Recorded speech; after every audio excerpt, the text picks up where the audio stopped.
পাখি কেমন আছো? আরে আমার জানটা কল দিচ্ছে। তো কালকে তো নতুন বছর, ঘুরতে যাবে না? আরে জান, তুমি বলছো, আমি কি না যেতে পারি? তো ঠিক আছে, কালকে সকাল 10টায় ওই যে আগের জায়গায় ওই চিপায় আইসা পড়ো। ওকে ওকে, ঠিক আছে জান, আমি ঠিক 10টায় আইসা পড়বো। আর তোমার কি কালো পাঞ্জাবি আছে? কালো পাঞ্জাবি? কি বলো? কালো পাঞ্জাবি পরে আসবা। অভাব নাই, আমার পাঞ্জাবি পোলাপাইন পরে।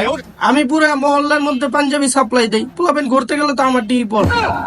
আমার পাঞ্জাবি কালারে কালার পাঞ্জাবি, সব তো আমার পাঞ্জাবি পারে পোলাপাইন। ঠিক আছে, সকাল 10টায় কালো পাঞ্জাবি পরা ওই চিপায় আমি হাজির হয়ে যাবো। বান্দা হাজির। দাঁড়া করিয়ে রাখো না। আচ্ছা, তোমার শোনা দাঁড়ায় থাকতে হইব না, আমি 9টার মধ্যে পৌঁছে যাবো। ওকে শোনা ভাই। শালার পাঞ্জাবি তো নাই, তোর দোস্তর একটা ফোন দি। হ্যাঁ দোস্ত, কি রে শেষরা ফোন দিস কে? তোর এক পাঞ্জাবি, আমার একটা কালো পাঞ্জাবি দিস তো বন্ধু। হ্যাঁ কালকে সকালে। হ্যাঁ বন্ধু, 8টা বাজে আমি তোর বাড়ির নিচে খাড়া থাকবো না, ফোন দিব না। তুই বারান্দাতে আমার ঢিল্লা মেরে দিয়ে